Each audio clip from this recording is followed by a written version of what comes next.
దేవునికి స్తోత్రం. దేవుని యొక్క పరిశుద్ధ నామములో ప్రభువునందు ప్రియ సహోదరి సహోదరులందరికీ నా వందనములు తెలియజేస్తున్నాను. ఈ లోకంలో క్రైస్తవ జీవితం గమ్యానికి చేరు వరకు అనగా నిత్య జీవం పొందేంత వరకు నడిపించుకొనుట అనేది మన వశంలో లేదు. అది కేవలము మహాతండ్రి అయిన దేవుడు తన ప్రియకుమారుడైన క్రీస్తు యేసునందు మనకు తన యొక్క కనికరము, తన యొక్క అత్యధికమైన ప్రేమ చొప్పున తోడయుండి నడిపించట మాత్రమే కానీ మన సొంతగా ఏమీ కూడా చేసుకోలేం. తండ్రి అయిన దేవుడు తన యొక్క ప్రేమ చేత గత వీడియోస్లో మనుషుడు రొట్టె వలన మాత్రము కాదు కానీ దేవుని నోట నుండి వచ్చు ప్రతి మాట వలన జీవించును అని, తరువాత నీతిమంతుడు విశ్వాస మూలముగా జీవించు అని మనం చూసాం. అయితే పరిశుద్ధుడైన ప్రభువు విశ్వాసఘాతకులను కూడా ఏ విధముగా ఆయన కఠినమైన శిక్షలకు అప్పగిస్తాడో దానిని గమనించాం. విశ్వాసఘాతకుల వలన దేశము పాడైపోతుందనే సంగతిని కూడా మనం నేర్చుకున్నాం సోదరులారా. ఇప్పుడు మీరు జాగ్రత్తగా ఆలోచించేయండి. ఈ యొక్క అనుభవాలన్నిట్లలో మీరు కేవలము ఆత్మస్వరూపి అయిన ప్రభువును చేర్చుకొని ఆయన యొక్క ప్రేమకు చేరువుగా వెళ్ళే చక్కని పద్ధతులు మీకు ఆ లేఖనాల్లో ఉంటాయి సోదరులారా. అయితే ఈ వీడియోలో చూడండి, కీర్తనల గ్రంథం 141వ కీర్తన 5వ వచనం చదువుకుందాం.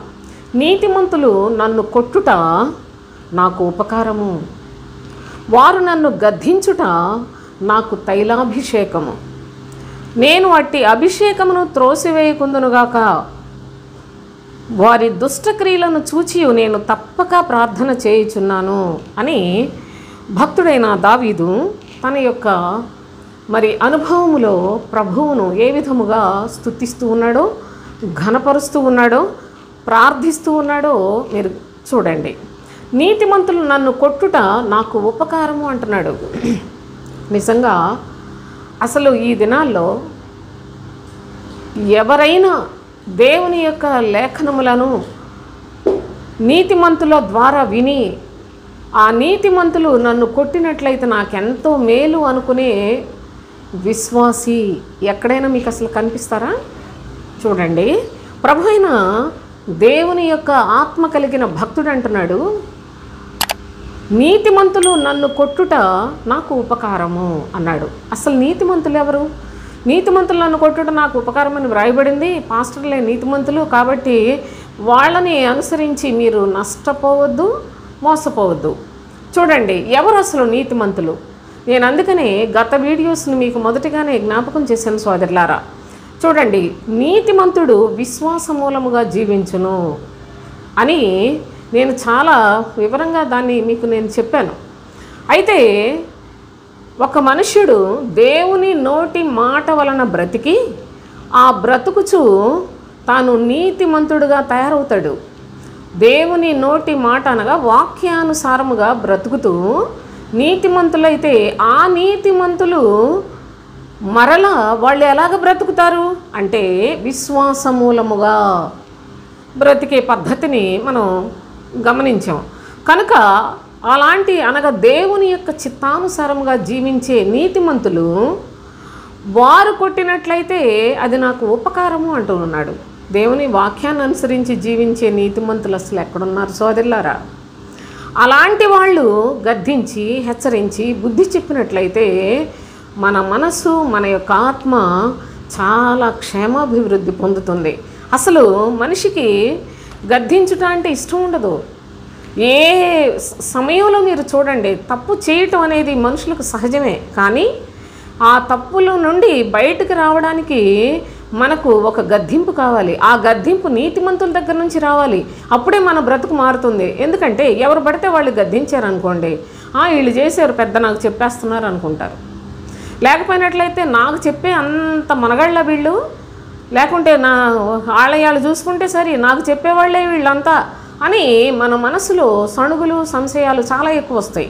కనుక నీతిమంతుడు అనుకోండి అనగా దేవుని యందు భయభక్తులు కలిగిన వారు, దేవుని యొక్క నోటి మాటను అనుసరించి జీవించువారు అలాంటి పరిశుద్ధులు గనక గద్దించినట్లయితే, వారు నన్ను కొట్టినట్లయితే నాకు అసలు ఎంతో ఉపకారం చేసిన వారే అంటూ ఉన్నాడు. నిజముగా దేవుని యందలి భయభక్తులు కలిగిన వారు ఎవరైనా కానీ ఇదే కోరుకోవాలండి.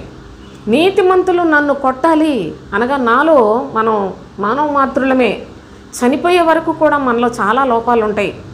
అసలు మనం ఎంత మార్పు చేసుకుందాం అనుకున్నప్పటికీ ఈ లోక అధికారి అయిన అపవాది వాడి సైన్యంతో లోకం అంతా నిండిపోయి ఉన్నది కనుక సోదరులారా, మనం మేలైనది చేయాలని ఆశ కలిగి ఉన్నప్పటికీ మనకు తెలియకుండానే కొన్ని కీడు సంబంధించిన వాటిల్లో కూడా చొరబడిపోతూ ఉంటాం. మనకు తెలియకుండానే కొంత కీడును అంటించుకుంటూ ఉంటాం. ఇలాంటి సందర్భాల్లో నుండి మనలను విడిపించాలి అంటే నీతిమంతులు కావాలి. ఆ నీతిమంతులు మనలను కొట్టుట చాలా ఉపకారం. అప్పుడే కదా మన మనసును పూర్తిగా మార్చుకోవటానికి ఎప్పటికప్పుడు మనకు లోపాలు కనిపిస్తూనే ఉంటాయి. ఎప్పటికప్పుడు దేవుని యొక్క వాక్యాన్ని హెచ్చరించి గద్దించే నీతిమంతుడైన ఆ యొక్క బోధకులు ఉన్నట్లయితే, నా ప్రియ సహోదరి సహోదరులారా, అది ఎంతో మంచి. బోధకులు అంటే చర్చి పెట్టిన వాడే అనుకోకండి. నిజముగా నీతిగా బ్రతికేవారు, దేవుని ఎడల పూర్ణ విధేయత కలిగి బ్రతికేవారు, దేవుని యొక్క ఏర్పాటులో ఉన్నవారు మనలను కొట్టినట్లయితే మనకెంతో ఉపకారము. వారు నన్ను గద్దించుట నాకు తైలాభిషేకము అని చెప్పాడు. వారు నన్ను గద్దించుట, గద్దింపు అనేది సహజంగా ఎవ్వరికీ ఇష్టం ఉండదు. చిన్న పిల్లల దగ్గర నుంచి చూడండి, కాస్తంత ఊహ వచ్చినప్పటి నుండి వాళ్ళు మరి వృద్ధులైపోయిన పరిస్థితులు, వాళ్ళందరినీ ఎవరినైనా చూడండి, మీరు ఇలా చేయకూడదు కదంటే ఇష్టపడరు. నీకు ఇది నువ్వు చేసిన పని కరెక్ట్ కాదంటే ఇష్టపడరు. నీలో ఈ లోపం ఉందంటే ఇష్టపడరు. ఇదేంటంటే మనిషికి తన యొక్క స్వాభిప్రాయం మీద చాలా నమ్మకం. తన సొంత ఆలోచనలకు, తన సొంత ఉద్దేశాలకు నాకు తెలుసు అనుకునే మనసు మనిషిలో స్థిరంగా ఉంటుంది కనుక వాటి నుంచి విడుదల పొందటానికి మరి గద్దించుట వారికి ఇష్టం ఉండదండి. ఏ మనిషికైనా కానీ గద్దించితే నువ్వు ఎలా చేస్తున్నావంటే, ఇంకా లోకంలో ఉన్న అధికారులు అయితే వెంటనే వాళ్ళ మీద ఏదో ఒక తప్పుడు కేసులైనా బనాయించి తీసుకుని వెళ్ళిపోయి మరి ఎక్కడో జైళ్ళలో పడేసిన పరిస్థితులు కూడా మనం చూస్తున్నాం. కనుక వాళ్ళని ఎవరిని ఎదిరించకూడదు. వాళ్ళకి లేకపోయినట్లయితే ఏ మనిషికి కూడాను మీరు చేసేది కరెక్ట్ కాదు అని మాత్రం అసలు మాట్లాడకూడదు. ఇంకా చెప్పాలంటే అధికారి కదా గద్దించగలడు, ఎవరు పడితే వాళ్ళు గద్దిస్తారా?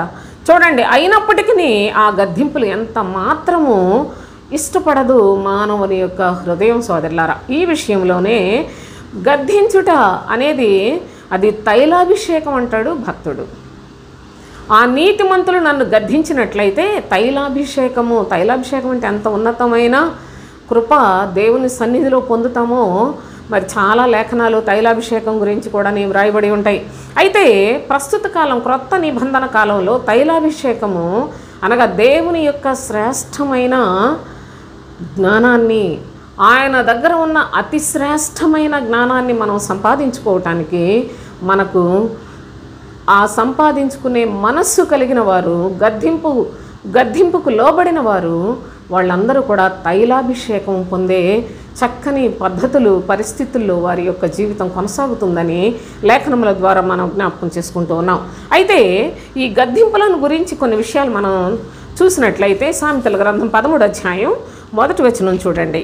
తండ్రి శిక్షించిన కుమారుడు జ్ఞానము గలవాడగును. తండ్రి శిక్షించినట్లయితే ఆ కుమారుడు జ్ఞానం కలిగిన వాడు అవుతాడట. అపహాసకుడు గద్దింపునకు లోబడడు. గద్దింపునకు లోబడని ప్రజల యొక్క లక్షణాలు చూడండి ఎలా ఉంటాయో. అపహాసకులకు అసలు గద్దించటం అనేది ఇష్టం ఉండదు, గద్దించినా లోబడరు.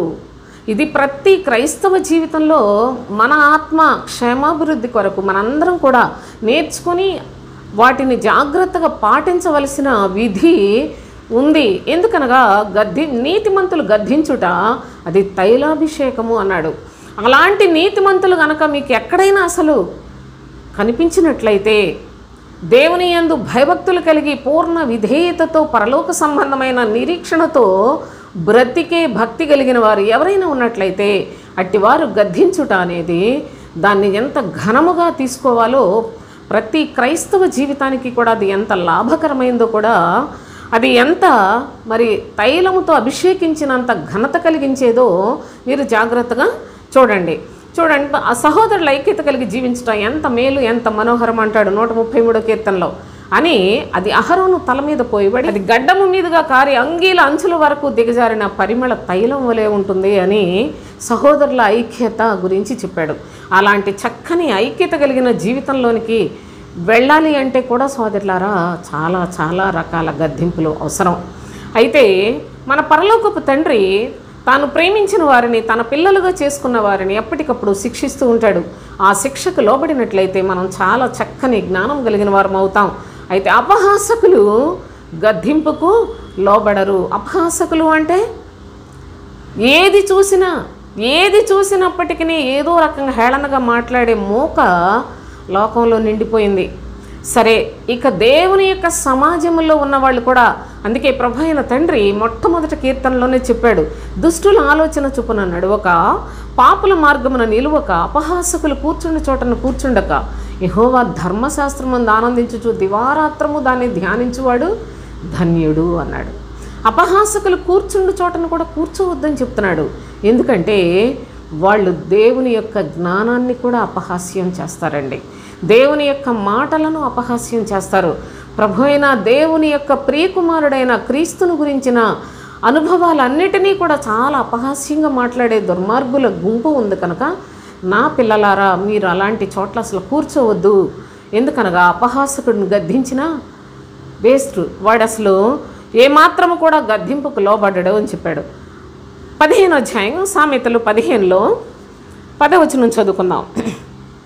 మార్గము విడిచిన వానికి కఠిన శిక్ష కలుగును, గద్దింపును ద్వేషించువాడు మరణమునందును జాగ్రత్త.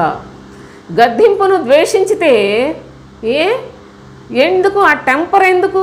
ఏదో ఒక రకంగా దేవుని యొక్క మాటలో మార్గంలో నేను నడుచుకోవటమే కదా నాకు కావాలి, అదే కదా నా జీవితానికి లాభం అనే మనస్సును కలిగి జీవించవలసిన మనము, వాళ్ళు నాకు చెప్పేదేంటి, వీళ్ళు నాకు చెప్పేదేంటి అనే భాష నీలో ఉన్నది అంటే దాని యొక్క పర్యవసానం ఏంటో తెలుసా? నీకు నాశనం వస్తుంది, నీకు మరణం రాబోతా ఉంది అని అర్థం. చక్కగా పెద్దవాళ్ళు ఏదో నన్ను గద్దించుట, నీతిగా జీవిస్తున్న వారు నన్ను గద్దించుట, అది నాకెంతో లాభకరం, అది నాకెంతో ప్రయోజనకరమైంది అని నమ్మలేని వాడు దేవుని యొక్క సన్నిధిలో ఆయనకు కుమారులుగా కుమార్తెలుగా మీరు ఎలాగో జీవించగలరు? అందుకనే ఇక్కడ ఏమంటున్నాడు, మార్గము విడిచిన వానికి, మార్గము నేనే మార్గము సత్యము జీవం అని చెప్పాడు ప్రభు. ఆ మార్గములో నుండి తొలగిపోయిన వాడు గద్దింపును వారందరికీ చాలా కఠినమైన శిక్షలు కలుగుతాయని చెప్పాడు. అంతేకాకుండా గద్దింపును ద్వేషించి వారు మరణమునందుదురు. మార్గాన్ని చూపిస్తున్నాడు ప్రభు. ఇదే మార్గము, ఇదే త్రోవ అను శబ్దము మీ చెవులకు వినబడును అని ప్రవక్త ద్వారా ప్రభు ఏనాడో ప్రవచనాలు చెప్పించాడు సోదరులారా. ఏంటి ఆ మార్గము? ఈ లోకంలోనికి ప్రభు అయిన క్రీస్తు ఆయనే దిగివచ్చి పరలోకమునకు చక్కని రాజమార్గాన్ని చూపించాడు. ఆయనే చెప్పాడు, నేనే మార్గమును సత్యమును జీవమును. ఈ మాటలు అందరి నోటికి చాలా ఊత పదాల్లాగా ఉంటాయి, కానీ సోదరులారా ఎప్పుడైనా ఆలోచించి ప్రభువు మార్గం అంటారు, ఆ మార్గంలో నేను ఎలా నడుస్తున్నానని పరీక్ష చేసుకొని నీతిమంతులుగా తీర్చబడే వాళ్ళు ఎంతమంది ఉన్నారు? ఎంతమంది ప్రభువును వెంబడిస్తూ దేవునికి ఇష్టానుసారమైన జీవితాన్ని జీవిస్తున్నారు? చూడండి, మార్గం విడిచిపెట్టేస్తున్నారు. మీరు క్రీస్తును వెంబడించడం మానివేసి మీ ఇష్టానుసారంగా బోధకులకు లోబడిపోతూ ఉన్నారు. కనుక మార్గంలో నడుచుకోనండి, లేకుంటే మీకు కఠిన శిక్ష జరుగుతుంది అని ప్రభువు చెప్పి గద్దించినప్పటికీ వీళ్ళు ఏం చేస్తున్నారో చూడండి, గద్దింపును ద్వేషిస్తున్నారట. మాకు అలాంటి మాటలేం అక్కర్లేదు, మేము వెళ్ళే చర్చిలో చాలా బాగుంది, మా పాస్టర్ గారు మాకు బాగా చెప్తున్నారు అని చాలా భ్రమపడిపోతున్న పరిస్థితులను కూడా మనం చూస్తూ ఉన్నాం. అందుకనే గద్దింపును ద్వేషించువారు మరణమునందుదురు. జ్ఞాపకం పెట్టుకునండి. 15వ అధ్యాయం 5వ వచనం చూడండి. మూఢుడు తన తండ్రి చేయి శిక్షను తిరస్కరించును, గద్దింపునకు లోబడివాడు బుద్ధిమంతుడగును. ఒకవేళ మీరు గద్దింపుకు లోబడ్డారనుకోండి, బుద్ధిమంతులు అయిపోతారండి. బుద్ధిమంతులు అంటే ఏముంది, గద్దింపుకు లోబడితే బుద్ధిమంతులు అవుతారు ఏంటంట అని మామూలుగా ఈ లోకములో ఉన్న భాషను అనుకరణ చేస్తూ మీకు తోచినట్లుగా అర్థం చేసుకుని ముందుకెళ్ళదు సుమా. చూడండి, గద్దింపుకు లోబడిన వారట బుద్ధిమంతులు అవుతారని చెప్తున్నాడు. అంటే బుద్ధిమంతులు ఎలా ఉంటారు తెలిసిన? చూడండి, బుద్ధిమంతుడు బండ మీద తన ఇల్లు కట్టుకుంటాడు, క్రీస్తు అను పునాది మీద తన ఇల్లు కట్టుకుంటాడు. బుద్ధిహీనుడు వాడు ఇసుక మీద కట్టుకుంటాడు సోదరులారా. అంతేకాదు, బుద్ధి కలిగిన కన్యకలు తమతో కూడా తమ సిద్ధెలలో నూనెను తీసుకొని పోయారు. బుద్ధి లేని వారి యొక్క జీవితంలో, బుద్ధి కలిగిన వారు, బుద్ధి లేని వారు, ఈ యొక్క తేడా మీరు చూసినట్లయితే బుద్ధిమంతులు ప్రభువుతో యుగ యుగములు ఉంటారు, బుద్ధిహీనులు పాతాళమునకు దిగిపోతారు. అంత తేడా ఉంది. కనుక మీరు గద్దింపును తిరస్కరించకండి. గద్దింపుకు లోబడుట అనేది, నా ప్రియ సహోదరి సహోదరులారా, నిన్ను చక్కని జ్ఞానవంతుడుగా తయారు చేస్తుందనే సంగతిని చెప్తున్నాడు. ఒకవేళ గద్దింపును నువ్వు అసహించుకున్నట్లయితే మరణము నీ కొరకు కాచుకొని ఉన్నది అనే విషయాన్ని ప్రభు అయిన తండ్రి చేయుచున్న హెచ్చరిక దయచేసి గమనించండి. సామెతల గ్రంథం 10వ అధ్యాయంలో 17వ వచనం చదువుకుందాం. ఉపదేశమును అంగీకరించువాడు జీవ మార్గంలో ఉన్నాడు. ఉపదేశమును అంగీకరించువాడు జీవ మార్గంలో ఉన్నాడు. గద్దింపునకు లోబడని వాడు త్రోవ తప్పును. ఎన్ని విధాలుగా లేఖనాలు వ్రాసాడండి.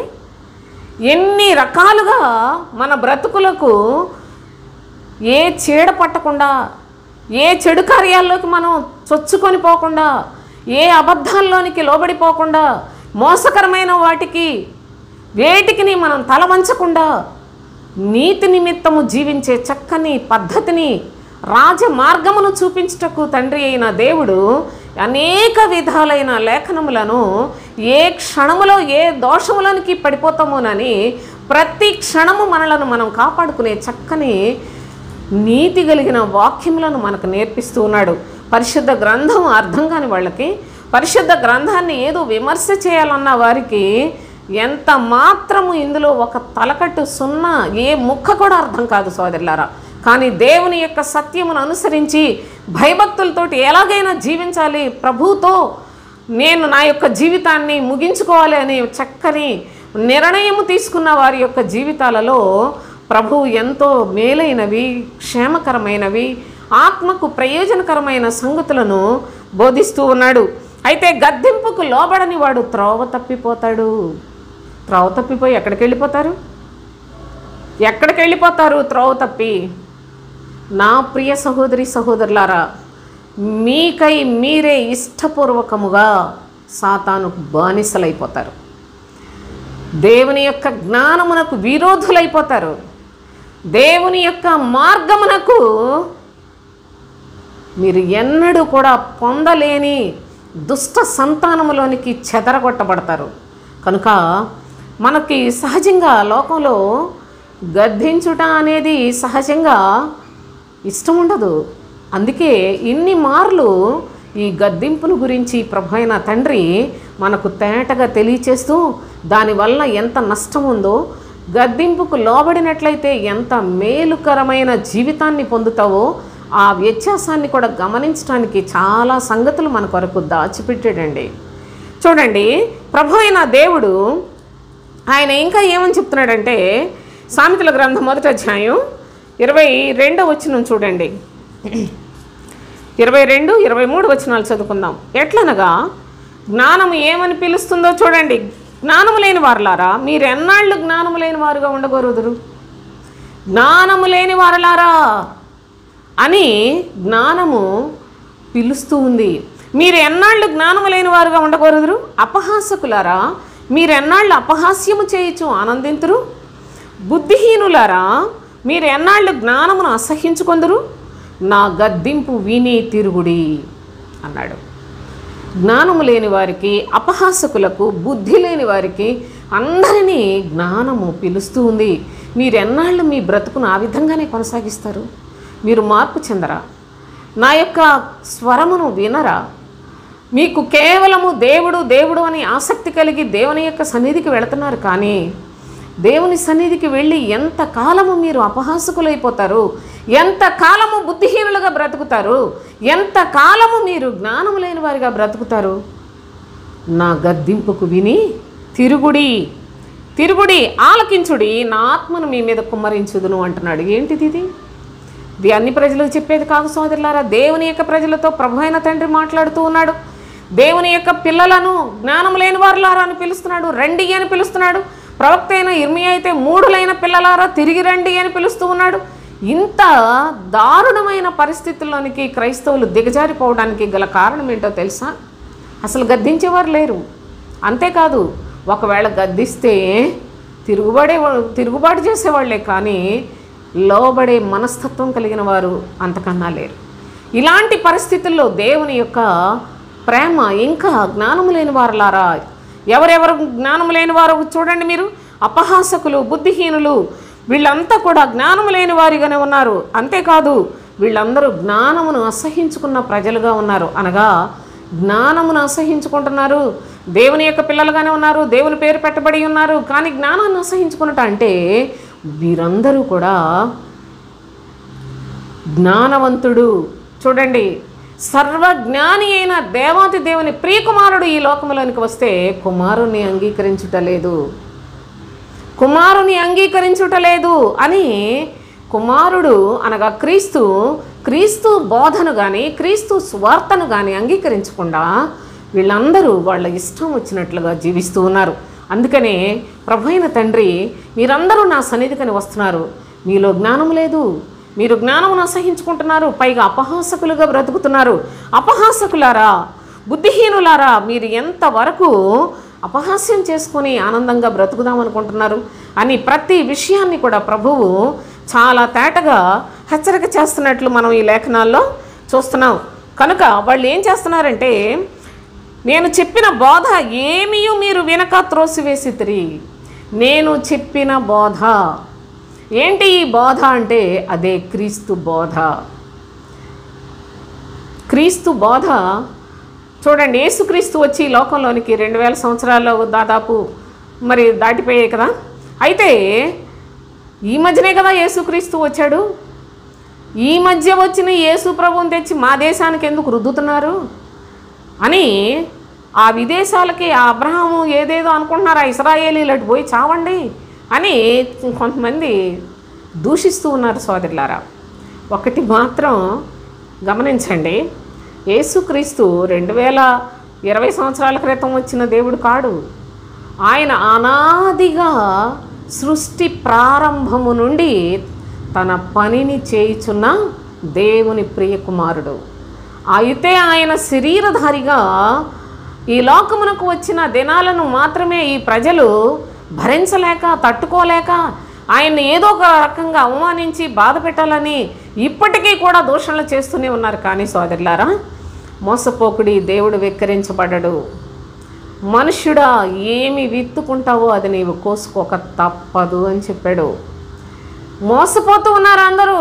వీళ్ళందరూ పిచ్చి మాటలు, దెయ్యాల బోధలు, లేకపోయినట్లయితే లోక సంబంధమైన వెకిలి మాటలు, అల్లరితో కూడిన ఆటపాటలతో కూడిన చెత్త మాటలన్నీ మాట్లాడుకుంటూ జ్ఞానుల్లాగా ప్రజలను భ్రమ పెడుతూ ఉన్నారు. కనుక మీరు చాలా జాగరూకులై ఉంటేనే కానీ ఈ లోకమందు మీ ఆత్మ జాగ్రత్తగా కాపాడుకొని పరలోకానికి వెళ్ళడానికి వీలు పడదు అనే సత్యాన్ని గమనించండి.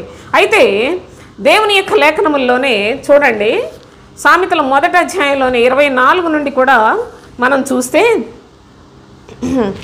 నేను పిలువగా మీరు వినకపోతిరి, నా చేయి చాపగా ఎవరునూ లక్ష్య పెట్టకపోయిరి, నేను చెప్పిన బోధ ఏమీ మీరు వినక త్రోసివేసితిరి, నేను గద్దింపగా లోబడకపోతిరి.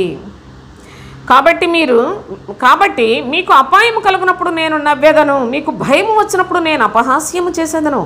భయము మీ మీదికి తుఫాను వలె వచ్చినప్పుడు, సుడిగాలి వచ్చినట్లు మీకు అపాయము కలిగినప్పుడు, మీ కష్టమును దుఃఖమును ప్రాప్తించినప్పుడు, మీకు కష్టమును దుఃఖమును ప్రాప్తించినప్పుడు నేను అపహాస్యము చేసేదను అని ప్రభువు చాలా ఈనాడు నేను పిలుస్తుంటే మీరెవరు పలకటం లేదు. ఒక దినాన మీకు చాలా బాధ వస్తుంది, భయం వస్తుంది, కష్టం వస్తుంది.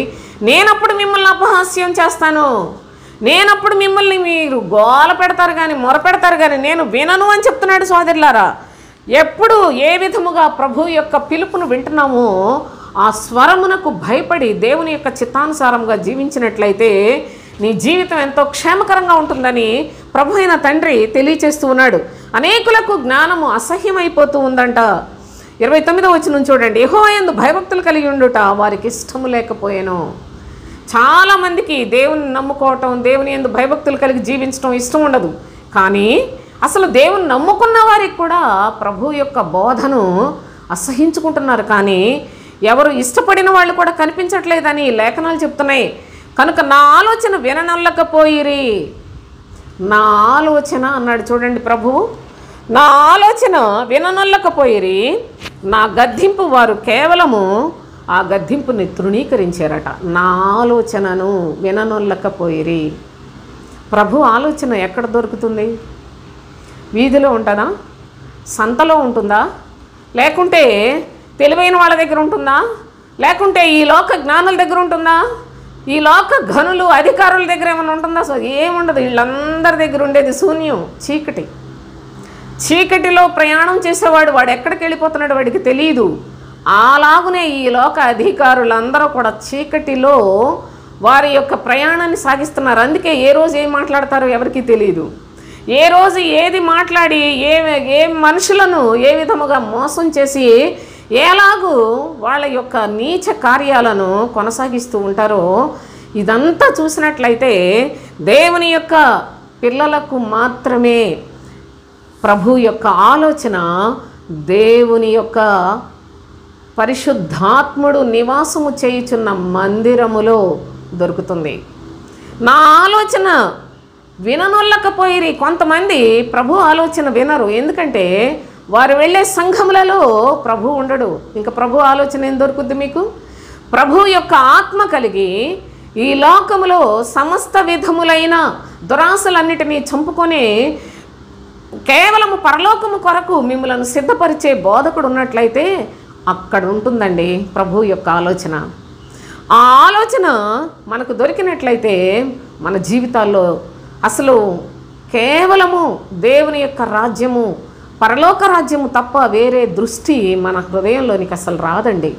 మనము సత్యమైన వెలుగులో ప్రయాణం చేస్తున్నాము కనుక ఆ వెలుగులో మన యొక్క నిజస్థితి కనిపిస్తుంది. కనుక ప్రతిదీ చాలా తేటగా కనిపిస్తుంది. కనుక మన యొక్క జీవితంలో నిత్య జీవం పొందటానికి అంతకంతకు విశ్వాసమందు వృద్ధి పొందే చక్కని పద్ధతి ఉంది.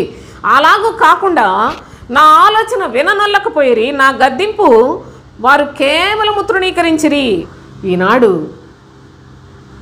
1,00,000 మందిలో 2-3 ఉన్నారేమో సోదరులారు ఒకవేళ గద్దింపును వినేవారు, మిగతా వాళ్ళందరూ తృణీకరించువారే. కనుక జాగ్రత్తగా చూడండి. అంతా కూడా దేవుని యొక్క గద్దింపు ఎక్కడ దొరుకుతుంది, ఎక్కడ ఉంటుంది? అసలు అనేక సంఘములు చూసినట్లయితే దొంగల గుహలని చెప్పాడు. మరికొన్ని సంఘాలు పాతాళ లోక ద్వారములని చెప్పాడు. మరికొన్ని సంఘములు వాళ్ళందరూ కూడాను మరి భయంకరమైన తోడేళ్లతో, నక్కలతో, కుక్కలతో నిండిపోయి ఉన్నాయి. ఎందుకంటే వాళ్ళ బోధకులు నేను పంపించిన వాళ్ళు కాదు, వాళ్ళు ఏర్పాటు చేసుకున్నారు వాళ్ళ బోధకుల్ని. నేను పంపించిన వాడైతే మనుషుల యొక్క హృదయాలు మార్పు చెందుతాయి. మనుషుల యొక్క హృదయములలో, వారి ఆత్మలలో క్రీస్తు బోధ నిలిచి ఉంటుంది. నేను పంపించిన బోధకుడు ద్వారా నా ఆలోచన మీకు దొరుకుతుంది అనే సంగతిని కూడా ప్రభు అయిన తండ్రి చెప్తూ ఉన్నాడు. అయితే ప్రజలు ప్రభు యొక్క ఆలోచనను అందుకునే పరిస్థితుల్లో లేరు అని కూడా లేఖనం తెలియజేస్తూ ఉంది సోదరులారా. కనుక అట్టి వారి గతి ఏమి కాబోతోందో కూడా మీరే చూడబోతూ ఉన్నారు. ప్రభు ఆయన త్వరగా రాబోతూ ఉన్నాడు. ఆయన యొక్క నామములో విశ్వాసం ఉంచిన వారందరినీ తీసుకుని వెళ్ళడానికి రాబోతూ ఉన్నాడు.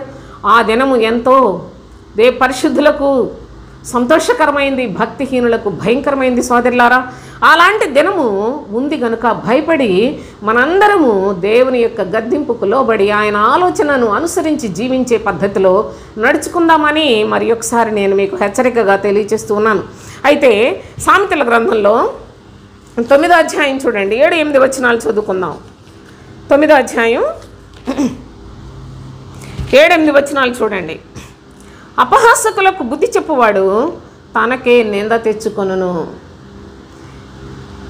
వీళ్ళు మారాలి, వాళ్ళు మారాలి, అందరు మారిపోవాలని అనుకొని అపహాసకులకు గనక బుద్ధి చెప్పారంటే ఇంకా నీ పని అయిపోయినట్లే. చూడండి, అపహాసకులకు బుద్ధి చెప్పువాడు తనకే నింద తెచ్చుకొనును, భక్తిహీనులను గద్దించువానికి అవమానమే కలుగును. నిజమే, దేవుని నమ్ముకున్న ప్రజల మధ్యలోనికి వెళ్ళి దేవుని యొక్క సత్యాన్ని గనక తెలియచేసి మీరు అలాగూ జీవించట్లేదు, మీ జీవితాల్లో నష్టపోతారు అని గనక ప్రకటన చేసినట్లయితే అక్కడ ఎంత ఘోరమైన పరిస్థితి జరుగుతుందో తెలుసా? ఆ భక్తిహీనులను గద్దించినందువలన అవమానమే కలుగుతుంది అని చెప్పాడు. అవమానమే కలుగుతుంది. ఇది కూడాను నాకు తెలియని రోజుల్లో సోదరులారా, నేను అందరూ దేవుని యొక్క ప్రియకుమారుడైన క్రీస్తును తెలుసుకున్నట్లయితే చాలా బాగుంటుంది, అందరికీ కూడా నిత్య జీవం పొందాలి అని తండ్రి తన ప్రియకుమారుని లోకంలోనికి పంపించి అందరి కొరకు ఆయన శిలువ మరణానికి అప్పగించాడు కదా. అలాంటి ప్రభువుని గురించి ఎందుకు సత్యవాక్యాన్ని దాచిపెట్టి ఏయో పైపైన మాటలు, ఏవో ఒకటి ప్రజలను ఆకర్షించే మాటలు మాట్లాడి దేవుని యొక్క సత్యాన్ని అసత్యానికి మార్చేస్తున్నారు? ఏ విధంగానైనా కొద్దిమంది కన్నా తెలియచేయాలి అని చెప్పి నేను చాలా ఆశపడిపోయి కొంతమంది దగ్గరికి వెళ్ళి వాళ్ళకి దేవుని యొక్క విషయాలు చెప్పి, ఈ విధంగా మీరు క్రీస్తు బోధన అంగీకరించకుండా నామక క్రైస్తవులుగా వెళ్ళిపోతున్నారు, చాలా నష్టపోతారనేసి నేను చెప్తే వాళ్ళు ఎంత దారుణమైన మాటలు మాట్లాడారంటే, మా పాస్టర్ గారి కంటే నువ్వు చెప్పేది కరెక్టా అన్నారు. నిజంగా వాళ్ళ పాస్టర్ పనికిమాలిన పనులు చేస్తున్నాడని చెప్పింది కూడా వాళ్ళే. కానీ ప్రజలకి ఏ పనికిమాలిన పనులు చేసినా, ఎంత చండాలకుడైనా, వ్యభిచారి అయినప్పటికీ ఆ పాస్టర్ దగ్గరికి వెళ్ళటానికి అలవాటు పడ్డారు కనుక అదే. కానీ ప్రభువును చూడాలనే మనసు ఎవరికి లేదండి. నేను తెలియకుండా చెప్పట్లేదు, లేఖనాల భావాన్ని నా ఇష్టం వచ్చినట్లు చెప్పట్లేదు సోదరులారా. మీరు ఈ యొక్క జీసస్ ఈజ్ ద క్రైస్ట్ అనే ఈ ఛానల్లో ఎన్ని వీడియోస్ చూసినప్పటికీ కూడా మీకు ప్రతి చోట దేవుని యొక్క లేఖనములు స్పష్టంగా అర్థమయ్యేలాగే నేను చెప్పడం జరిగింది. కనుక దయచేసి మీరు ఈ యొక్క అనుభవాన్ని ఆలోచన చేయండి. ఏదో నోటికొచ్చి చెప్పట్లేదు, మనందరికీ కూడా ఒక దినం ఏర్పాటు చేశాడు తండ్రి. మీరు విని నమ్మకపోయినట్లయితే దాని ఫలితం మీరే తీసుకోవాలి. నాకు తెలిసి చెప్పకపోయినట్లయితే ఆ ఫలితం కూడా నేనే పొందాలి. కనుక దేవుని యొక్క లేఖనములను ప్రభువు ఈ విధముగా బయలుపరచడానికి ఆయన సమయాన్ని ఇచ్చాడు, కొంత శక్తిని ఇచ్చాడు. ఇంతవరకు రేపేం జరుగుతుందో నాకు తెలియదు, కానీ ఆయన మహాకృప చేత ఇంతవరకు కూడా నన్ను నడిపిస్తున్న తండ్రి నా దేవునికి మనఃపూర్వకముగా నేను కృతజ్ఞతాస్తుతులు చెల్లిస్తూ ఉన్నాను. అయితే ఇక్కడ ఏమంటున్నాడు? అపహాసకులకు బుద్ధి చెప్పువాడు తనకే నింద తెచ్చుకొనును, భక్తిహీనులను గద్దించువానికి అవమానమే కలుగును. భక్తిహీనులను గద్దిస్తే అవమానం కలుగుతుందంట. అపహాసకుని గద్దింపకము, గద్దించిన ఎడల వాడు నిన్ను ద్వేషించును. చూడండి, ఒకప్పుడు అపహాసకులను గద్దించొద్దు, గద్దించినట్లయితే వాడు నిన్ను ద్వేషిస్తాడు. జ్ఞానము గలవానిని గద్దింపగా వాడు నిన్ను ప్రేమించును. చూడండి, జ్ఞానము కలిగిన వారిని గద్దించుటలో ఎంత ప్రయోజనం ఉందో చూడండి. నన్ను ప్రేమిస్తారు కదా అని జ్ఞానం కలిగిన వాళ్ళని పట్టుకొని మరి మిగతా వాళ్ళని విడిచిపెట్టాలా? మిగతా వాళ్ళు మనల్ని ఎగతాళి చేస్తారు, బాధ పెడతారు, నిందిస్తారు, అవమానపరుస్తారు. అందుకని భక్తిహీనుల్ని, అపహాసకుల్ని మనం ఏమీ గద్దించకుండా జ్ఞానము కలిగిన వారిని గద్దించుట అనగా ప్రభు యొక్క చిత్తము కూడా సోదరులారా. దేవుని యందు భయభక్తులు కలిగిన వారికి మాత్రమే సత్యవాక్యం అందించబడుతుంది. భక్తిహీనులకు చెప్పిన వృధాయేనండి వాక్యం. భక్తిహీనులు అంగీకరించరు సోదరులారా, అపహాసకులు కూడా అంగీకరించరు. వాళ్ళంతా మరణానికి పరిగెడుతూ ఉన్నారు. పేరుకు క్రైస్తవులు, దేవుని నమ్ముకున్న ప్రజలే, కానీ దేవుని యొక్క మాటను నమ్మని వారు చాలా చాలా విస్తారం. అందుకే ప్రభువు చెప్తున్నాడు ఏమనంటే, సముద్రం ఎంత విస్తారంగా ఉందో భక్తిహీనుల యొక్క సంఖ్య అంత విస్తారం అని చెప్పాడు. భక్తిహీనులను సముద్రంతో పోల్చాడండి. భక్తిహీనులను సముద్రముతో పోల్చడానికి గల కారణం ఏంటంటే, సముద్రము యొక్క వైశాల్యం ఎంత విస్తారమో ఈ భక్తిహీనుల యొక్క సంఖ్య కూడా అంత విస్తారము కనుక వాళ్లతో పోల్చాడు సోదరులారా. కనుక దేవుని యందు భయభక్తులు కలిగిన వారిని గద్దించినట్లయితే వారు జ్ఞానమును నేర్చుకుంటారు. అంతేగాని వారు నేర్చుకున్నటే కాదు, వారు నిన్ను ప్రేమిస్తారు అని ప్రభు తెలియచేస్తున్నాడు. కనుక దేవుని యొక్క పరిశుద్ధ లేఖనాల ప్రకారముగా మనం ఆలోచన చేసినట్లయితే గద్దింపు తైలాభిషేకము, అది కూడా నీతిమంతులు గద్దిస్తేనే. అయితే గర్విష్ఠులు చాలా ఏదో గద్దించి మాట్లాడే వాళ్ళు ఉంటారు. డబ్బున్న వాళ్ళు చాలా గర్వంతో అతిశయంతో మాట్లాడుతున్న ప్రజలను మనం చూస్తూ ఉంటాం. కాస్తంత 4 ముక్కలు నోట్లో ఉన్నాయి అనుకోండి, వాళ్ళు విచ్చలవిడిగా ప్రజలను చులకనగా చేసి ఏం అలా చేయొచ్చు కదా, ఎలా చేయొచ్చు కదా, ఏదేదేదేదో చెప్పేస్తారు. వాళ్ళకి ఏమీ తెలియదు, చివరికి అంత శూన్యమే. అయితే దేవుని యందలి భయభక్తులు కలిగిన నీతిమంతులు గద్దింపు మాత్రమే తైలాభిషేకం. ఈ లోకములో గద్దించుట అనేది గర్విష్ఠుల పని. వాడు చేయడు, కానీ ప్రజలకు చెప్తాడు. వాళ్ళు ఏది కూడా మంచి అనేది వాళ్ళల్లో ఉండదు, కానీ వాళ్ళందరినీ కూడా శాసించినట్లు మాట్లాడతారు. అధికారులకున్న పొగరు, గర్వం కూడా అదే సోదరులారా. వాళ్ళు వాళ్ళ యొక్క కాలాన్ని ఉపయోగించుకొని విచ్చలవిడిగా రెచ్చిపోయే ప్రజలను మనం చూస్తూ ఉన్నాం. అంతేకాదు దేవుని యందు భయభక్తులు కలిగిన వారు వాళ్ళు ఎదుటి మనుషులు ఎంత భీకరంగా మాట్లాడినప్పటికీ వీళ్ళు దేవుని యందు భయభక్తులు కలిగి ఉన్నారు కనుక ప్రతి విషయంలో కూడా అణిగే ఉంటారు. అంత మాత్రాన అది చేతగాంతనం కాదు అనే సంగతిని కూడా మనము ఆలోచన చెయ్యాలి. మనము వివేకాన్ని సంపాదించుకోవలసిన అవసరతను ప్రభు అయిన తండ్రి జ్ఞాపకం చేస్తున్నాడు. చూడండి, సామెతల గ్రంథం 27వ అధ్యాయం 5వ వచనం చదువుకుందాం. 27:5 లోపల ప్రేమించుట కంటే బహిరంగముగా గద్దించుట మేలు అన్నాడు. మన పిల్లల విషయంలో సపోజ్ ఆలోచించేద్దాం. వాళ్ళంటే మనకు చాలా ప్రేమ, కానీ వాళ్ళు ఏదైనా తప్పు చేశారనుకోండి, ఆ ప్రేమ వాళ్ళని ఏం అననివ్వదు, వాళ్ళని శిక్షించడానికి ఒప్పుకోదు. ఎందుకంటే మనం కూడానే అబద్ధికులమే కనుక, మనము కూడా శరీర సంబంధమైన మనస్సు కలిగిన వారం కనుక.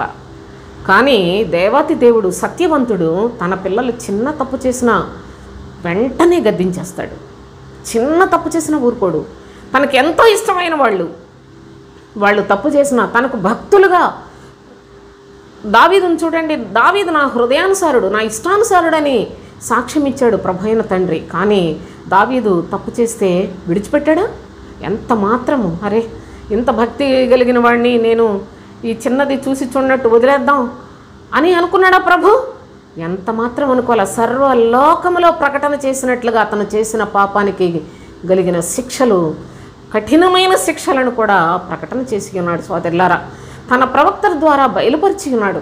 ఎవరైనా సరే ఎంత చిన్న తప్పు చేసినా, ఎంత భక్తుడైనా ఆయన ఊరుకోడు అనే సత్యాన్ని, ఇది సత్యమైన ప్రేమ గనుక మనము అబద్ధికులము. మన పిల్లల్ని మనం కూడాను వాడు నష్టపోతాడే, వాడిని చాలా కఠినంగా శిక్షించాలి అనుకో మనం. ఎందుకంటే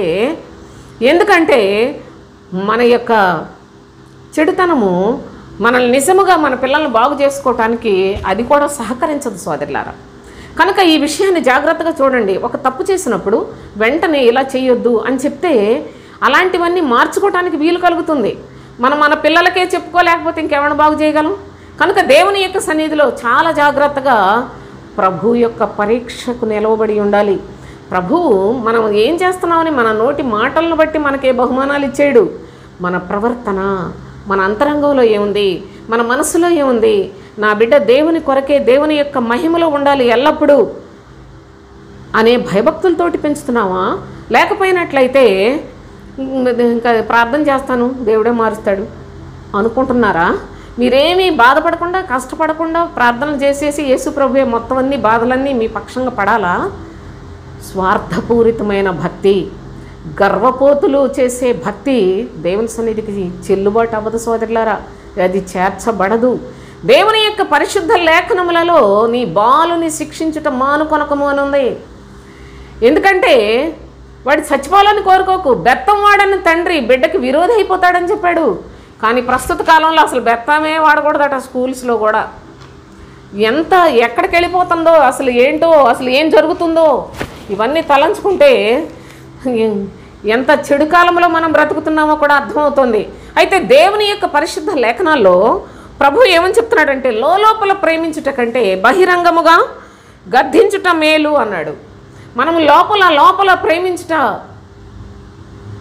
దాని వలన వాళ్ళు పాడైపోతారు. కానీ మనము గద్దించినట్లయితే, మనము పిల్లలను శిక్షించినట్లయితే కరెక్ట్గా వాళ్ళు పెద్దవాడైనప్పుడు, వృద్ధుడైనను తొలగిపోడు అంటాడు. అందుకనే వాళ్ళు పెద్దవాళ్ళు అయినప్పుడు నిజముగా చిన్న తప్పు చేసినా నా తండ్రి ఊరుకునేవాడు కాదు. అందువల్లనే నా తల్లిదండ్రులు పెంచిన పద్ధతి ద్వారానే ఈరోజు నేను ఇంత క్రమశిక్షణగా ఉన్నానని పిల్లలు కూడా చక్కని జ్ఞానవంతులుగా తయారవుతారే. కానీ మనం వాళ్ళని శిక్షించకపోయినట్లయితే విచ్చలవిడిగా తయారైపోయి బజారు పడతారు. సోదరులారా, చాలా ప్రమాదం ఉంది.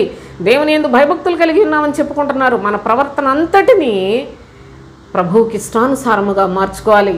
మనం కూర్చుండుట, లేచుట, నిలుచుట, మాట్లాడుట, మన కుటుంబంలో మనము దేవునికి ఇచ్చే ప్రాధాన్యత, మన బిడ్డల విషయంలో ప్రాధాన్యత, సమస్తాన్ని ప్రభువు చూసి సమస్తము కన్నా ప్రభువును ప్రేమించిన వారిని ఆయన తన స్వాస్థ్యముగా ముద్రిస్తాడు అనే సత్యాన్ని కూడా దయచేసి గమనించండి.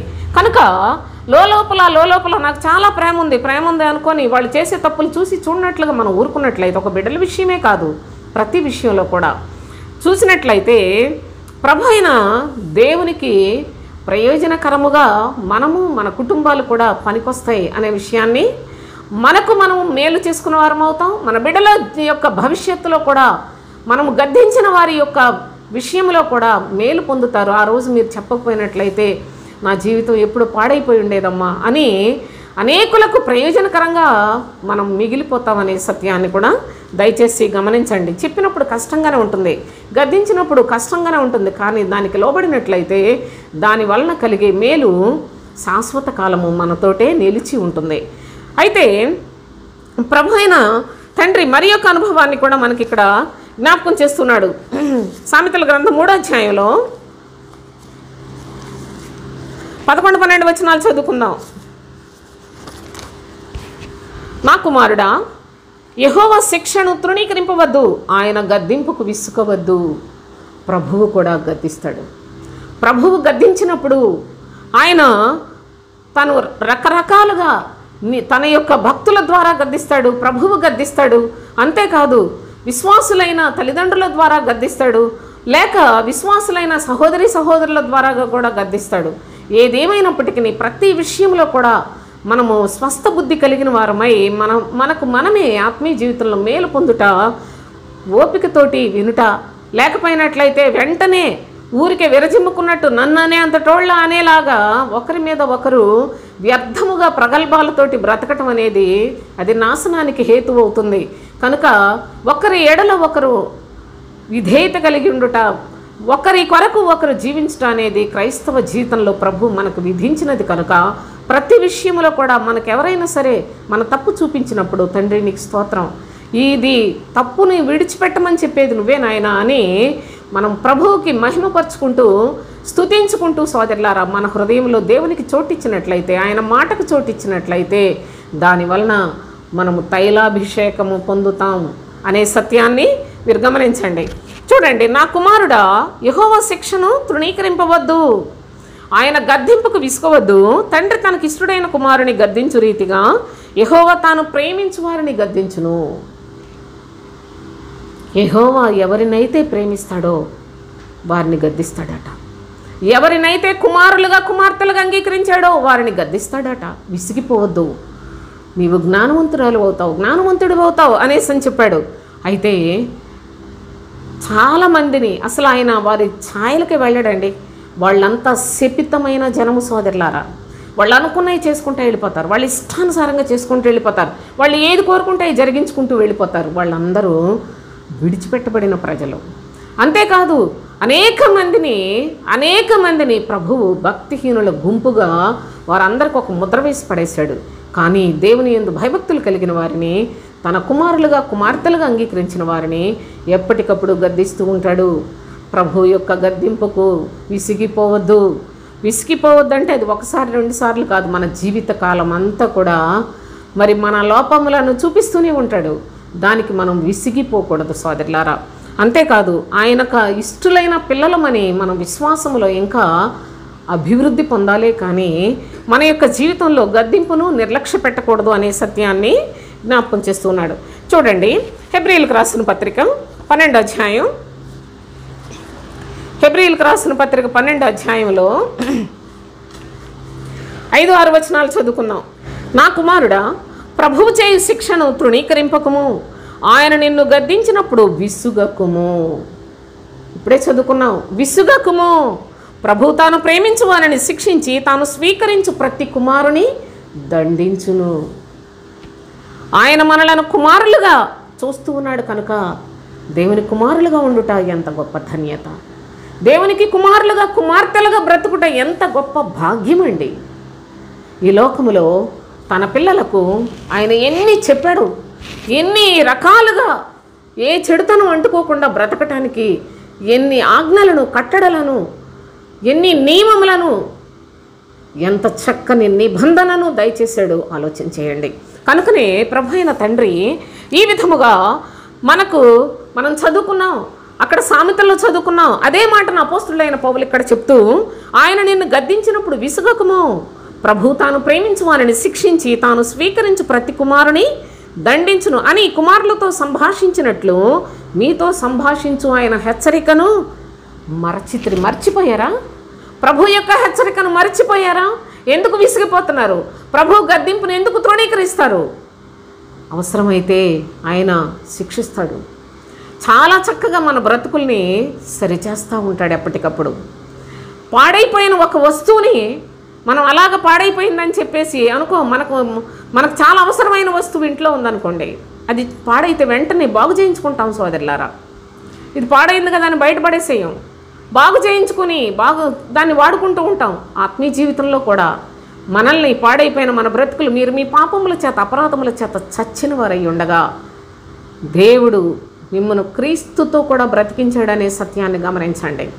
ఈనాడు ప్రభు యొక్క సన్నిధిలో బ్రతికింపబడిన, ఆయన నామములో బ్రతికింపబడిన మనము ప్రభువు ఎడల ఆ తండ్రి మనలను బ్రతికించినందుకు, మనకు నూతన జన్మను ప్రసాదించినందుకు, ఆయన మనకు నూతనమైన జీవితాన్ని ప్రసాదించినందుకు, నూతన సృష్టిలో చేర్చినందుకు మనం ఎంత కృతజ్ఞత కలిగి జీవించాలి, ఎంత భయభక్తులతో జీవించాలి. కనుక ఈ లేఖనములన్నిటినీ తండ్రి తాను ప్రేమించిన తన పిల్లలుగా మనలను సమకూర్చి ఉన్నాడు. కనుక మనం చేసే పొరపాట్లు మన జీవితంలో తెలియకుండానే కొన్నిటికి మనం లోబడిపోతూ ఉంటాం. వాటన్నిటికీ ఆయా సందర్భాల్లో గద్దించి మనల్ని శిక్షించి మనలను క్రమపరుస్తూ మన ఆత్మీయ జీవితంలో ఏ లోపం లేని వారిగా తయారు చేయటానికి ప్రభు ఎంతగా మన ఎడల ఆసక్తి కలిగి ఉన్నాడో, ఎంత తీవ్రమైన బాధ్యతను, భారాన్ని మోస్తూ మనలను కాపాడుతూ ఉన్నాడో ఆలోచన చేయండి. కనుక దేవుని యొక్క ప్రేమను పోగొట్టుకోవద్దని ఈ సందర్భంగా మీకు నేను తెలియచేస్తున్నాను. అదే 12వ అధ్యాయంలోనే చూడండి ఏం చెప్తున్నాడు, కుమారులైన వారందరూ శిక్షలో పాలు పొందుతున్నారు, మీరు పాలు పొందని ఎడల దుర్బీజులే అన్నాడు. శిక్ష లేదా మీకు? అయితే మీరు దేవుని సంబంధులే కారు అంటున్నాడు. చూసారా, దుర్బీజులు అన్నాడు. దుర్బీజులు అనగా సాతాను సంబంధులే. తండ్రి శిక్షించిన కుమారుడు జ్ఞానవంతుడవుతాడు, కుమారులైతే శిక్షలో పాల్పొంపులు పొందుతారు అని ఇంకా చెప్పాడు. మరియు శరీర సంబంధులైన తండ్రులు మనకు శిక్షకులయ్యుండిరి, వారు ఎందు భయభక్తులు కలిగి ఉంటుంది. అట్లయితే ఆత్మలకు తండ్రి అయిన వానికి మరి ఎక్కువగా లోబడి బ్రతుకువలను కదా. ఆత్మలకు తండ్రి అండి ఈయన. శరీరకముగా మనకు తల్లిదండ్రులు ఉన్నారు. ఆ తల్లిదండ్రులు మనకు కొంత మట్టుకు వాళ్ళు బ్రతికినంత వరకు భయభక్తులు చెప్పారు, మనకు ఒక ఏజ్ వచ్చేంత వరకు. ఆ తర్వాత వాళ్ళ పని వాళ్ళు చేసుకుంటూ వెళ్ళిపోతారు. కానీ ఆత్మలకు తండ్రి, నిత్యుడైన తండ్రి మనల్ని సదాకాలము ఆయనతో కూడా జీవించడానికి శరీర సంబంధులైన తండ్రులు కొంత మట్టుకు మిమ్మల్ని శిక్షించారు కదా. ఆత్మలకు తండ్రి అయిన వాడు మరి విశేషముగా మీ ఎడల ప్రేమ చూపించి తన ప్రాణాన్ని కూడా పెట్టిన ప్రభు అయిన క్రీస్తు ద్వారా మనలను ఎంతగా పోషించి సంరక్షించి శ్రేష్టమైన రాజ్యం కొరకు మనలను సిద్ధపరుస్తూ ఉన్నాడు. ఇట్టి ప్రేమను చులకన చేసుకున్నట్లయితే మన గతి ఎంత భీకరంగా ఉంటుందో కూడా ఆలోచించండి. అయితే తిమోతికి వ్రాసిన 2వ పత్రిక 4వ అధ్యాయం, 2వ పత్రిక 4వ అధ్యాయం 2వ వచనం నుంచి చదువుదాం. వాక్యమును ప్రకటించుము, సమయమందును ప్రయాసపడుము, సంపూర్ణమైన దీర్ఘశాంతముతో ఉపదేశించుచు ఖండించుము, గద్దించుము, బుద్ధి చెప్పుము. ఎందుకనగా జనులు హితబోధను సహింపక దురద చెవులు కలవారై తమ స్వకీయ దురాశలకు అనుకూలమైన బోధకులను తమ కొరకు పోగు చేసుకొని సత్యమునకు చెవినియక కల్పనా కథల వైపు తిరుగు కాలము వచ్చును అని అపోస్తులైన పౌలు తిమోతికి వ్రాస్తూ తెలియచేస్తున్న సంగతులు చూడండి. ఎంతసేపు ప్రభు యొక్క వాక్యాన్ని ప్రకటించమనే చెప్పాడు. సమయమందు అసమయమందు దీని కొరకు ప్రయాసపడమని చెప్పాడు. సంపూర్ణమైన దీర్ఘశాంతముతో ఉపదేశించుచు ఖండించుచు బుద్ధి చెప్పమంటూ ఉన్నాడు. బుద్ధి చెప్పాలి, గద్దించమని చెప్తూ ఉన్నాడండి. కనుక గద్దించుట అనేది మనకెంత ప్రయోజనకరమైందో కూడా దయచేసి ఈ లేఖనములను మీరు జ్ఞాపకం చేసుకోవాలి. ప్రభు అయిన యేసుక్రీస్తు ఆయన గాలిని గద్దించినవాడు. ఒకసారి చూడండి, మార్క్స్ వార్త 4వ అధ్యాయం 39వ వచనం చదువుకుందాం. అందుకు ఆయన లేచి గాలిని గద్దించి నిశ్శబ్దమై ఊరకుండుమని సముద్రముతో చెప్పగా, మన ప్రభు ఎంత గొప్ప తండ్రి, మన ప్రభువు ఎంత గొప్పవాడు నా ప్రియ సహోదరి సహోదరులారా.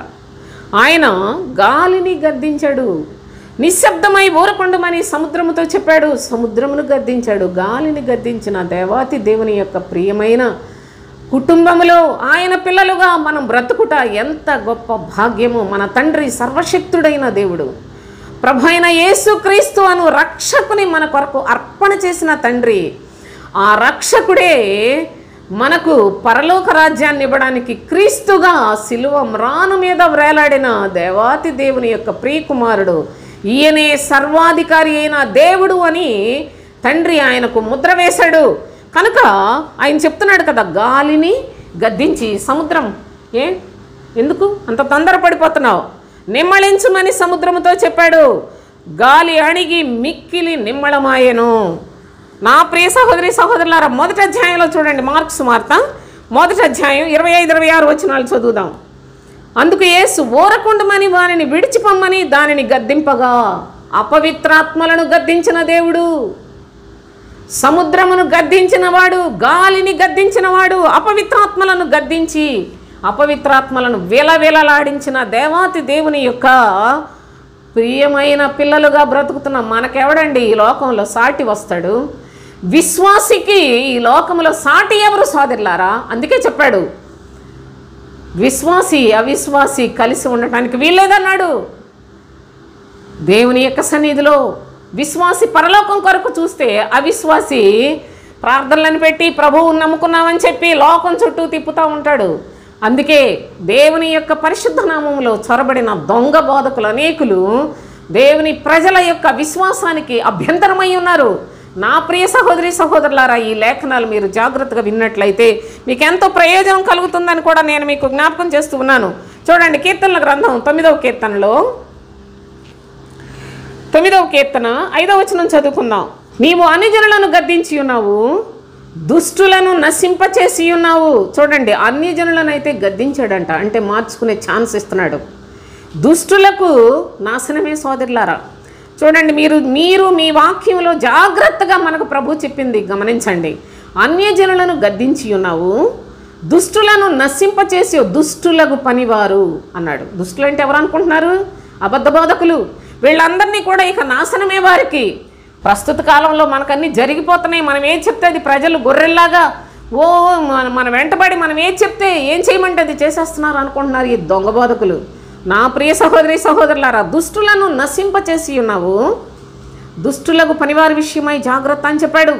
దుష్టుడకు సాతాను వాడి యొక్క మనస్సుతోనే ఈనాడు అనేకులు దేవుని యొక్క పరిచారకులమని చెప్పుకొని లోకములో క్రీస్తుకు విరోధులై పనిచేస్తూ ఉన్నారు సోదరులారా. క్రీస్తు సువార్త ఎక్కడా లేదు. అందరూ కూడాను దేవుని నమ్ముకున్నామని చెప్పుకొని క్రీస్తుకు విరోధులైపోయిన వారే. యేసు విరోధులు అన్నా, క్రీస్తు విరోధులు అన్నాడు. అందుకనే మీరు దేవుని నమ్ముకున్నంత మాత్రాన దేవుని యొక్క రాజ్యానికి వెళ్ళిపోరు. దేవుని కుమారుడైన క్రీస్తును అంగీకరించి క్రీస్తు బోధ యందు నిలిచి ఉంటేనే మీరు నిత్య జీవం పొందుతారనే సత్యాన్ని గమనించండి. ఎవరైతే క్రీస్తు బోధ చెప్పరో వాళ్ళందరూ కూడాను క్రీస్తు విరోధులు అనే సత్యాన్ని కూడా గ్రహించండి. అట్టి వారి పేరు ఎన్నడూ ఉండకుండా తుడుపు పెట్టి ఉన్నాడు అని చెప్తూ ఉన్నాడు. కనుక దేవుని యొక్క లేఖనములలో మీరు జాగ్రత్తగా గమనించి ప్రభు అయిన క్రీస్తు యేసు ద్వారా తండ్రి మనకు దయచేయుచున్న ఆయన యొక్క కృప కలిగిన లేఖనములను ఆయన యందు మనలను శక్తివంతులుగా, పరిశుద్ధులుగా, నీతిమంతులుగా తయారు చేసే చక్కని రాజ్య సంబంధమైన సంగతులు, పరలోక రాజ్య సంబంధమైన సంగతులు మనకు తెలియచేస్తూ ఉన్నాడు కనుక అట్టి విషయాలను చులకనగా ఏదో ఒకటి మనకు తెలిసిపోయిందిలే అనుకొని అనాలోచనగా వినొద్దు, నిర్లక్ష్య పెట్టొద్దు. ప్రభువు చేసే గద్దింపులను మీరు ఏమాత్రము కూడా విసిగిపోయి మీ జీవితాల్లో శిక్షకు పాత్రులు కావద్దు, అపహాసకులు ఉండే చోట ఉండొద్దు. నా ప్రియ సహోదరి సహోదరులారా, దేవుని యొక్క పరిశుద్ధ లేఖనములలో నీతిమంతుల యొద్ద ఉన్నట్లయితే, ఆ నీతిమంతులు నిన్ను కొట్టినట్లయితే అది నీకు చాలా ఉపకారం చేసినట్లే. ఆ నీతిమంతులు నిన్ను గద్దించినట్లయితే నీకు తైలాభిషేకమట. ఇట్టి తైలాభిషేకమును నేను ఏమాత్రము కూడా పోగొట్టుకోను అంటున్నాడు భక్తుడు. ఈ తైలాభిషేకము మనకేదో సింపుల్గా అనిపిస్తుందేమో కానీ సోదరులారా, భక్తుడు దాని విలువ తెలిసిన వాడు కనుక అంటున్నాడు. చూడండి, వారు నన్ను గద్దించుట నాకు తైలాభిషేకము, నేను అట్టి అభిషేకమును త్రోసివేయకుందునుగాక. తైలాభిషేకమును త్రోసివేస్తే శాపగ్రస్తులైపోతారండి. అందుకనే చెప్తున్నాడు, ఆ తైలాభిషేకమును, అట్టి అభిషేకమును నేను త్రోసివేయకుందునుగాక. వారి దుష్టక్రియలను చూచియు నేను తప్పక ప్రార్థన చేయుచున్నాను అంటున్నాడు భక్తుడు. తప్పక ప్రార్థన చేస్తూ ఉన్నాడట. అయితే మరి మీకు చివరిగా ఒక సంగతి చెప్పి ముగించేస్తాను. జకర్యా గ్రంథం 3వ అధ్యాయం చూడండి. జకర్యా గ్రంథం 3వ అధ్యాయంలో ఇక్కడ ఒక ప్రత్యేకమైన మాట నేను మీకు చెప్పాలి.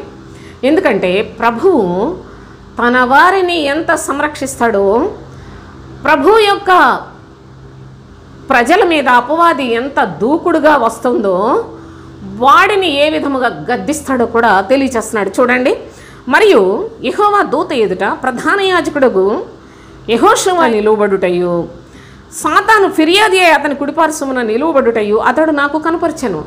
చూడండి, భక్తుడైన జకర్యా చూస్తూ ఉన్నాడు ఒక దర్శన రూపకముగా. ఏంటంటే ప్రధాన యాజకుడైన యెహోషువ నిలవబడ్డాడట. అయితే సాతాను ఫిర్యాది అయి అతని కుడిపార్శ్వమున వచ్చి నిలబడిపోయింది. అయితే సాతాను యెహోవా నిన్ను గద్దించును అంటూ ఉన్నాడు దేవుని యొక్క దూత. సాతాను యెహోవా నిన్ను గద్దించును, యెరూషలేము కోరుకుని యెహోవా నిన్ను గద్దించును గనుక అగ్నిలో నుండి తీసిన కొరివి వలె ఉన్నాడు కదా అని యెహోవా దూత సాతాను తన్ను. యెహోషువ దగ్గరకు వచ్చి నిలబడ్డామేంటి? ప్రధాన యాజకుడైన యెహోషువ కుడిపార్శ్వమున వచ్చి సాతాను నిలబడిందట ఫిర్యాదు తీసుకొని. ఏంటి, ఇతనేదో నీతిమంతుడు అంటున్నారు, అతనిలో కూడా లోపాలు ఉన్నాయి అని చెప్పడానికి వచ్చింది.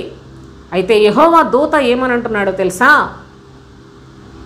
యెరూషలేమును కోరుకుని యెహోవా నిన్ను గద్దించునుగాక, యెహోవా నిన్ను గద్దించునుగాక అని చెప్తున్నాడు. ఇతడు అగ్నిలో నుండి తీసిన కొరివిలాగా ఉంటే, అగ్నిలో నుండి తీసిన కొరివిలాగా ఉన్నాడు.